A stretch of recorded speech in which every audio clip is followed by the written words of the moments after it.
नमस्कार, मैं हूं आपके साथ सोनिया चौहान। बुलेटिन का आगाज करते हैं उत्तराखंड के खबरों के साथ। रुक करते हैं खबरों की ओर।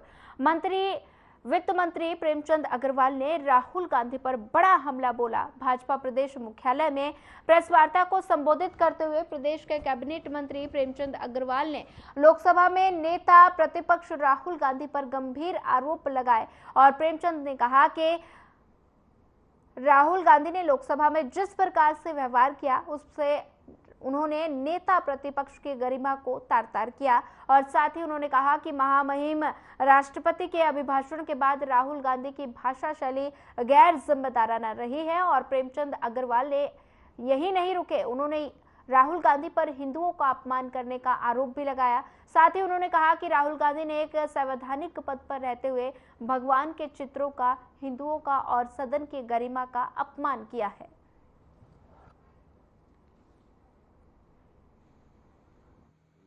तमाम हमारे साधु संतों ने जब दिल्ली में प्रदर्शन किया था, हजारों उन लोगों पे गोलियां चलाई गई थी, अनेकों लोग उसमें मारे गए थे, तब वो हिंसा नहीं थी। और आज मुझे बताइए, जितने भी यहाँ लोग बैठे हैं, आज मैं भी कह रहा हूं, मैं हमेशा एक बात कहता हूं, गर्व से मुझे गर्व है कि मैं हिंदू हूं। बताइए किस रूप में मुझे आप हिंसक कहेंगे? एक एक व्यक्ति जो यहाँ बैठा है, किसको आप हिंसक कहेंगे? आप में से भी अधिकांश लोग मेरे हिंदू भाई हैं, आप हिंसक हैं इसका मतलब? यानी किस प्रकार से आप एक राजनीतिक स्वार्थ के कारण आप हमारे हिंदू समाज को बदनाम करने के लिए काम कर रहे हैं, इस प्रकार का बयान दे रहे हैं, ये कदापि उचित नहीं होगा। मैं बहुत कुछ कहा जा सकता है, लेकिन मैं इतना ही कहूंगा कि जिस प्रकार से इन्होंने ठाना है और जिस प्रकार से इनका व्यवहार आचरण है, वो मुझे लगता है ना तो बुद्धिमत्तापूर्ण है, ना परिपक्वता से पूर्ण है, और ना इन्होंने सदन की मर्यादा रखी है, ना पीठ की जो है इन्होंने इज्जत की है।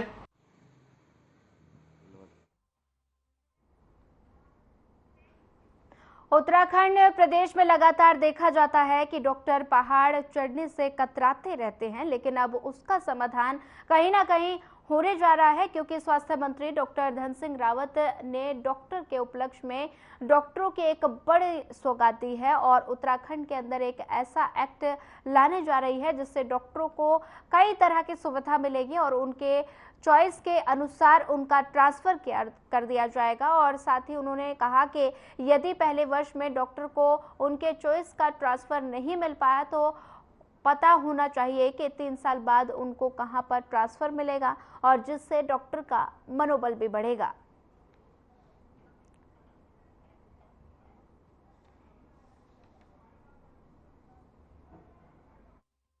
देखिए, अमूमन ये ध्यान आता है कि जब भी हम डॉक्टरों के ट्रांसफ़र करते हैं तो उनको काफ़ी दिक्कतें होती हैं। तो अब हम एक नया एक्ट ला रहे हैं डॉक्टरों के लिए कि डॉक्टरों को उनकी चॉइस के अनुसार स्थान देंगे। बाय द वे, उनको पहले साल चॉइस नहीं मिला तो उनको ये पता रहना चाहिए कि मैं अगर धारचूला में नौकरी कर रहा हूँ तो 3 साल बाद मैं हल्द्वानी आ जाऊँ। तो जब ये स्पष्टता रहेगी तो डॉक्टर लोग पहाड़ में भी जाएंगे और अच्छा काम भी करेंगे। और डॉक्टर डे पे एक बड़ी सौगात हम उनको दे रहे हैं।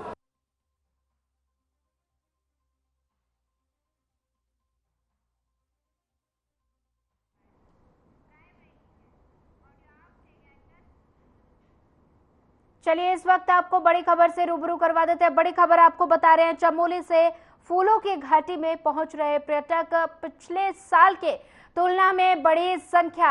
इस महीने 3,500 से ज्यादा पर्यटक पहुंचे।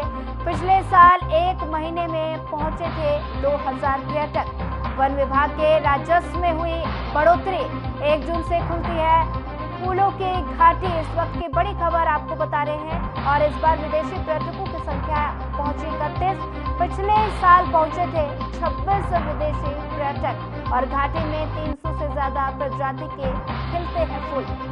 आपको बता रहे हैं 1 जून से खुलती है फूलों की घाटी। इस बार विदेशी पर्यटकों की संख्या पहुंची 31। पिछले साल पहुंचे थे 26 विदेशी पर्यटक। घाटी में 300 से ज्यादा प्रजाति के फूल खिलते हैं। वन विभाग के राजस्व में हुई बढ़ोतरी।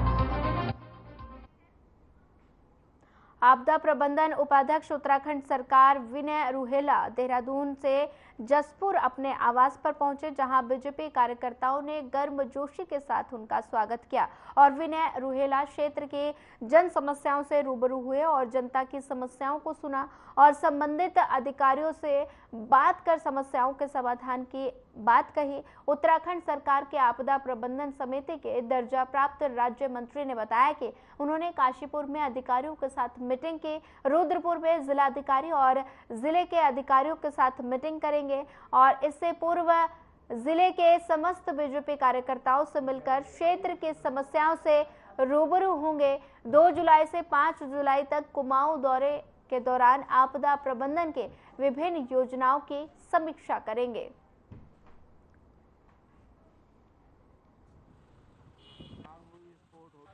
एक तो हमारे जनपद उधमसिंह नगर में प्राथमिक विद्यालयों में जो प्रधानाध्यापक के पद है वो अधिक पड़े हैं सैकड़ों की संख्या में। कुछ जूनियर स्कूल है, प्राथमिक राजकीय उच्च प्राथमिक विद्यालय, उसमें प्रधानाध्यापक और सहायक पद अध्यापक के पद रिक्त हैं, तो वहाँ काफी लंबे समय से पदोन्नति नहीं हुई है और हमारे अध्यापक बहुत से अध्यापक तो इंतजार करते हुए रिटायर तक भी हो गए, लेकिन पदोन्नति नहीं मिल पाई है। तो हमने माननीय मंत्री जी के समक्ष अपना मुद्दा उठाया है, ज्वलंत मुद्दा है कि वो यथाशीघ्र जो यहाँ पर पदोन्नति के पद संचित पद हैं उनमें कार्य कराने का कष्ट करेंगे। तो उनकी ओर से एक सकारात्मक कार्रवाई का आश्वासन भी दिया गया है और डीएम साहब के लिए वो आज डीएम साहब के यहाँ जाने का है उनका, तो माननीय मंत्री जी ने कहा कि वो डीएम साहब के समक्ष इस वजह से रखेंगे।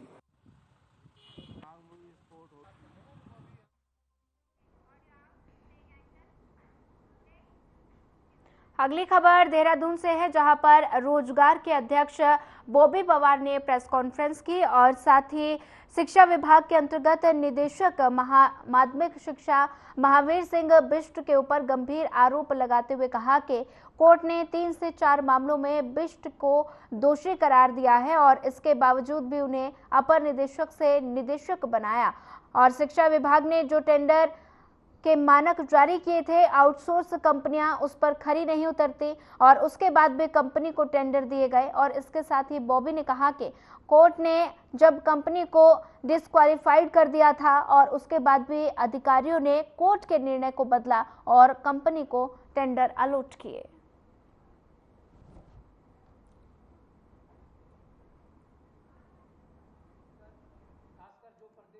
शिक्षा विभाग का जो भ्रष्टाचार है उसे उजागर करने की कोशिश की और उजागर हुआ है। हमने पूर्व में भी शिक्षा विभाग के कुछ मामले उठाए थे जो भ्रष्टाचार में संलिप्त थे। उसमें जो माध्यमिक शिक्षा के जो डायरेक्टर महावीर बिष्ट हैं उनको जिस प्रकार से चार्जशीट दाखिल होने के बाद, दोष सिद्ध होने के बाद डायरेक्टर पद जैसे महत्वपूर्ण पद पर बिठाया गया, वो कहीं ना कहीं दुर्भाग्य है और यहाँ की सरकार का फेलियर है कि आप एक भ्रष्ट आदमी को जानबूझकर, जिसके खिलाफ सारे साक्ष्य है, जिसके खिलाफ जांचे बैठ के जो दोषी तय हो चुका है, उसको आप डायरेक्टर जैसे महत्वपूर्ण पद पर बिठा रहे हैं। तो कहीं ना कहीं लगता है कि ये सरकार भ्रष्टाचार को बढ़ावा दे रही है, ये सरकार वसूली एजेंट अनेक विभागों पर बिठाना चाह रही है। खासकर जो प्रदेश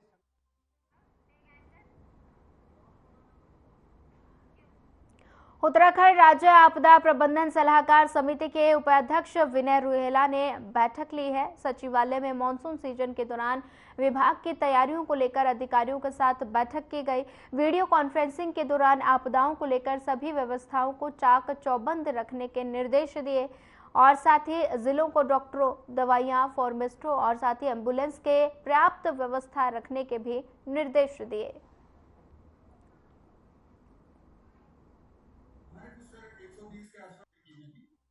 आज आपदा प्रबंधन की यहाँ पर डीएमसीसी हॉल के अंदर सचिवालय में बैठक हुई है, जिसके अंतर्गत सभी जिला मुख्यालयों में अपर जिलाधिकारी और जिलाधिकारी बंधु, डीडीएमओ और सभी वरिष्ठ अधिकारी जुड़े हुए थे।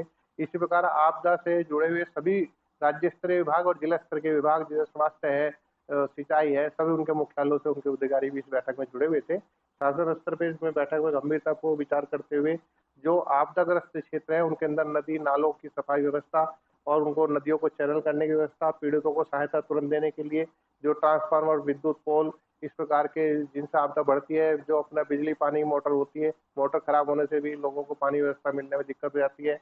जो रास्ते हैं, जो सड़कें हैं, उन पे आपदा आने से, पानी बढ़ जाने से ट्रैफिक रुकता है, तो पैदल मार्ग भी सुव्यवस्थित हो जाए आसपास। इस प्रकार से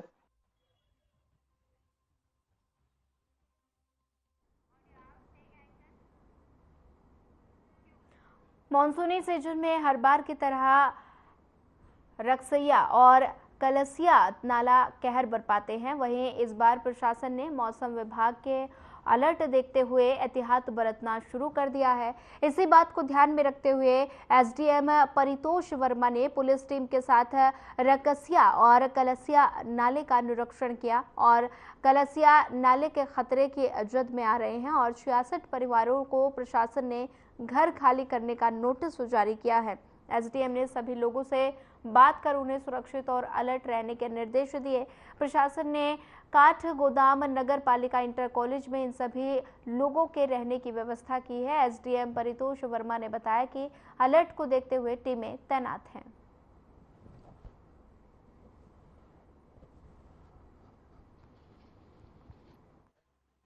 घर भी खतरे की जद में है, किस तरह के निर्देश हैं? और मौसम ने रेड अलर्ट भी जारी किया। मौसम में रेड अलर्ट भी जारी है। देखिए, बारिश को देखते हुए यहाँ पे क्योंकि 3 दिन का रेड अलर्ट भी है और कलसिया नाला क्योंकि विकराल रूप धारण करता है, तो इसी को देखते हुए यहाँ पे नोटिस भी दिए गए जितने परिवार हैं और यहाँ पे चेतावनी दी गई है कि जब भी बरसात हो ये अपने घरों से सुरक्षित स्थान पर चले जाएं। और यहाँ पे एक स्कूल है जिसको चिन्हित किया गया है जहाँ पे आप लोग जा सकते हैं। यही अवगत कराने के लिए और यही जानकारी देने के लिए कलसिया क्षेत्र का भ्रमण किया गया है। और साथ ही यहाँ पे जो कार्य चैनलाइजेशन का था वो सिंचाई विभाग द्वारा किया जा चुका है, तो कि संतोषजनक सभी स्थानीय नागरिकों द्वारा बताया गया।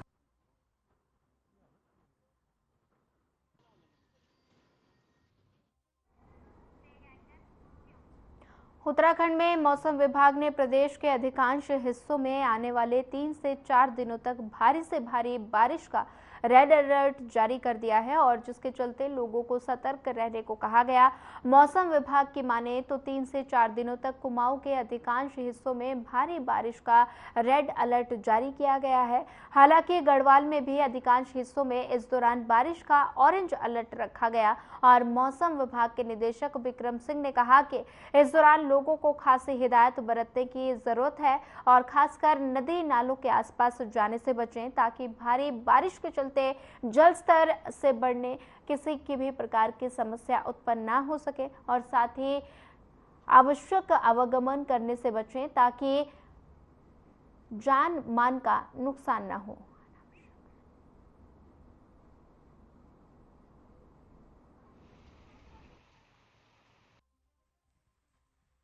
बिल्कुल, हमने जो उत्तराखंड के लिए फोरकास्ट और जारी की हुई कल से ही जो है 1 तारीख से ही, और हमने बोला है उसमें कि जो है अभी 2 से लेकर के और 6 तारीख तक करीब करीब जो है अच्छी बारिश प्रदेश में वो रहने वाली है और ज़्यादा जो एक्टिविटी वो कुमाऊं क्षेत्र में वो दिख रही है।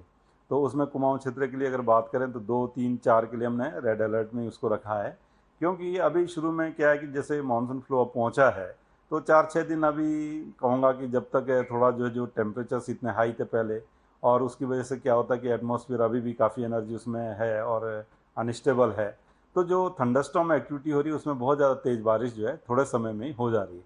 तो वो कहीं ना कहीं जो है एकदम फ्लैश फ्लड है या फिर जो है छोटा मोटा लैंडस्लाइड है, इस तरह की चीज़ें वो देखने को मिलेंगी।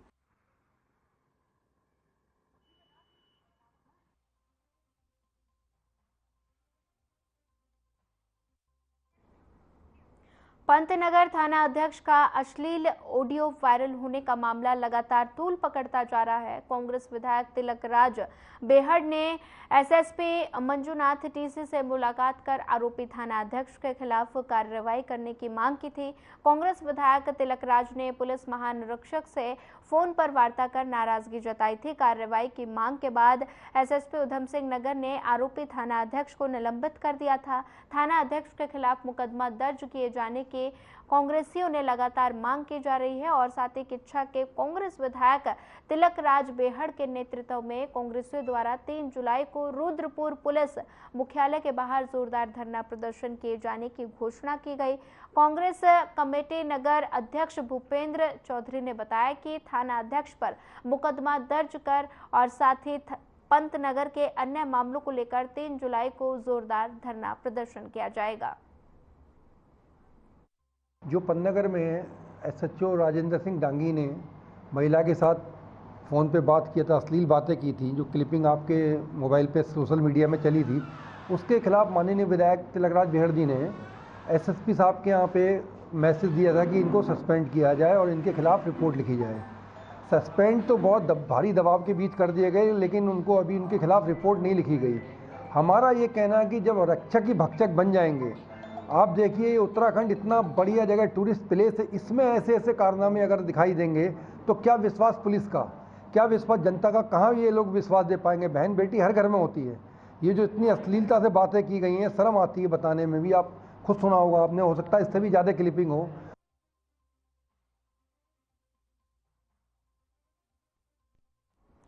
T20 विश्व कप के फाइनल मुकाबले के बाद अल्मोड़ा में अराजकता करने वाले तत्वों पर अल्मोड़ा पुलिस ने कार्रवाई की है। मामले में अल्मोड़ा पुलिस ने 4 उपद्रवियों को गिरफ्तार किया, जबकि घटना में इस्तेमाल किया गया एक अवैध तमंचा और एक जिंदा कारतूस बरामद किया गया। T20 विश्व कप के फाइनल मुकाबले के बाद अल्मोड़ा में 4 जगहों पर मारपीट, तोड़फोड़ और तमंचा दिखाने पर पुलिस ने अराजक तत्वों को चिन्हित कर 4 अभियुक्तों को गिरफ्तार किया है।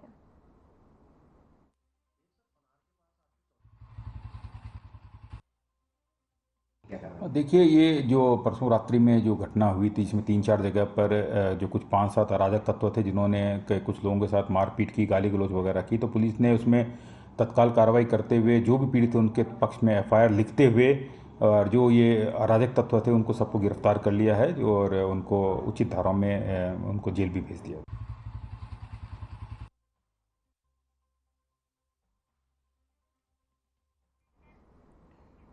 लक्ष्मण झूला पुल के बगल में बन रहे बजरंग सेतु का निर्माण कार्य लगातार लटकता हुआ नजर आ रहा है और तारीख पर तारीख मिलने के बाद भी बजरंग सेतु का निर्माण पूरा नहीं हो रहा, जिससे लक्ष्मण झूला क्षेत्र का व्यापारी पूरे तरीके से चौपट हो गया है। नाराज व्यापारियों के सब्र का बांध अब टूटता हुआ दिखाई देने लगा है और यही वजह है कि आज व्यापारियों ने लक्ष्मण झूला क्षेत्र का बाजार एक दिन के लिए बंद कर अपना विरोध जताया। लक्ष्मण झूला चौक पर बजरंग सेतु का निर्माण कर रही एजेंसी और PWD के खिलाफ जमकर नारेबाजी करते हुए प्रदर्शन किया है।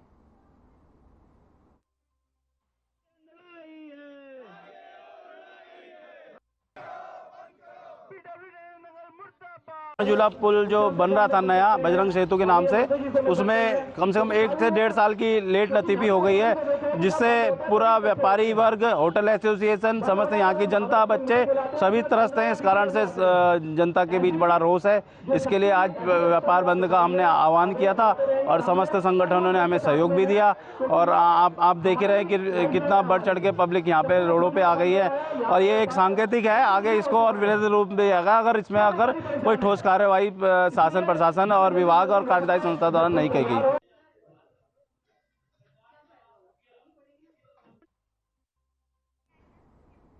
सूबे के मुखिया पुष्कर सिंह धामी राज्य के विकास के लिए संकल्पबद्ध तरीके से काम कर रहे हैं और इसी का परिणाम उन्हें लोकसभा सीट में मिला, जहां जनता ने 5 लोकसभा सीट पर बीजेपी की जीत दर्ज कराई। बीते दिनों मुख्यमंत्री पुष्कर सिंह धामी दिल्ली दौरे पर थे, जहां वे प्रधानमंत्री नरेंद्र मोदी और कई केंद्रीय मंत्रियों से उत्तराखंड के विकास योजनाओं के लिए मिले और जिस पर कांग्रेस के उपाध्यक्ष मथुरा दत्त जोशी ने तंज कसते हुए कहा कि मुख्यमंत्री का दिल्ली दौरा सही है, लेकिन आज तक दिल्ली दौरे से लौटने के बाद मुख्यमंत्री ने सिर्फ बयानबाजी की है, धरातल पर कोई भी काम नहीं दिखा है। राज्य में बारिश से आपदाओं का डर रहता है और साथ ही इसको लेकर अभी तक कोई भी अल्टरनेट व्यवस्था नहीं की गई और दूसरी बात, ना तो बिजली और ना ही पानी की कोई समुचित व्यवस्था अभी तक हो पाई है। छात्रों के भविष्य के साथ लगातार खिलवाड़ किया जा रहा है। इसी प्रकार मुख्यमंत्री का दिल्ली दौरा सिर्फ उनके भ्रमण का एक कार्यक्रम है।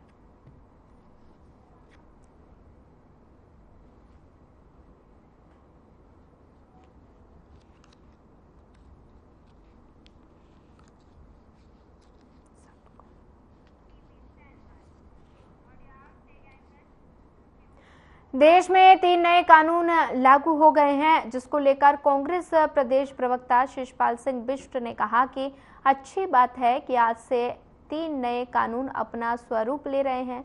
हमारा संविधान आम आदमी के अधिकारों की रक्षा करने में बिल्कुल सक्षम है। अब नए कानून लाए गए हैं और इसे क्या कुछ बदलाव होता है, ये तो देखने वाली बात होगी।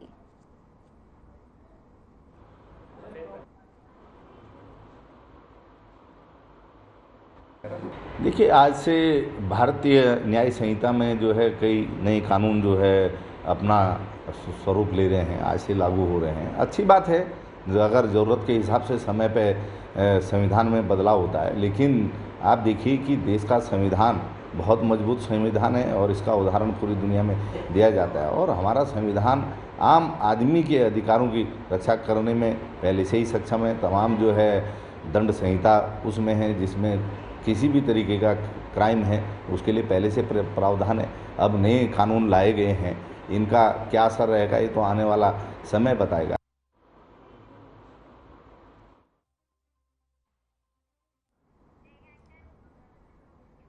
मंगलोर उपचुनाव के चलते लीबर रेहड़ी में एक जनसभा के दौरान कांग्रेस नेता काजी निजामुद्दीन ने कहा कि बीजेपी दलितों और पिछड़ों का हमेशा से दमन करती आई है और इसके साथ ही उन्होंने कहा कि इस वक्त बीजेपी उनको हराने के तरह तरह के हथकंडे अपना रही है। प्रशासन की तरफ से उन्हें भी प्रताड़ित किए जाने के प्रयास किए जा रहे हैं और जिसका जवाब मंगलोर विधानसभा की जनता 10 जुलाई को देने का काम करेगी और वे उनके ये मंसूबे कभी कामयाब नहीं होने देंगे क्योंकि सर्व समाज उनका साथ दे रहा है।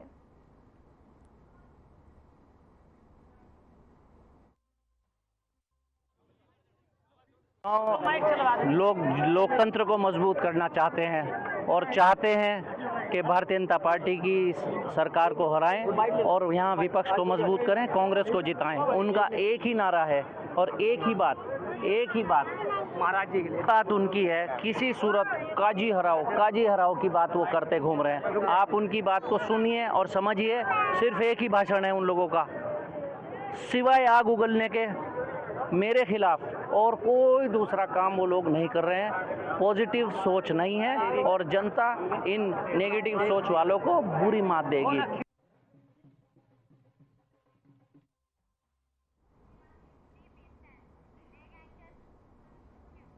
कावड़ यात्रा शुरू होने वाली है, ऐसे में देवभूमि में लाखों की संख्या में लोग कावड़ लेकर पहुंचेंगे और जिसके लिए तैयारियां पूरी कर ली गई हैं।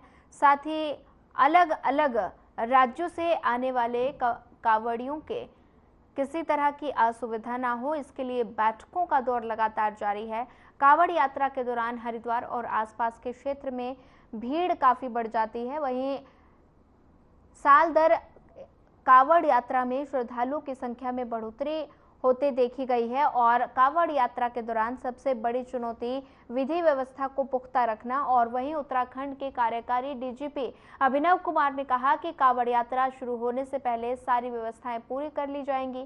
कावड़ यात्रा में सबसे ज्यादा परेशानी पार्किंग की होती है, पार्किंग के लिए भी समुचित व्यवस्था की जा रही है।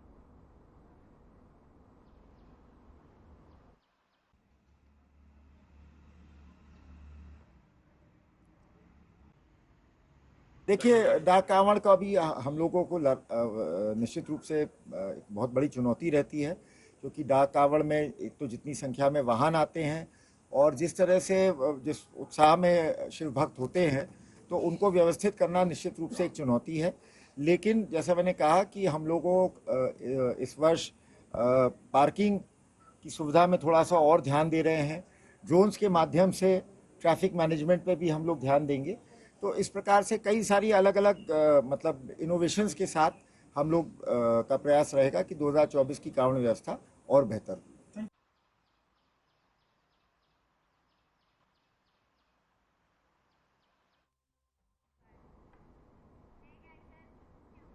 फिलहाल इस बुलेटिन में इतना ही। ज्यादा खबरों के लिए बने रहिए हमारे साथ। नमस्कार।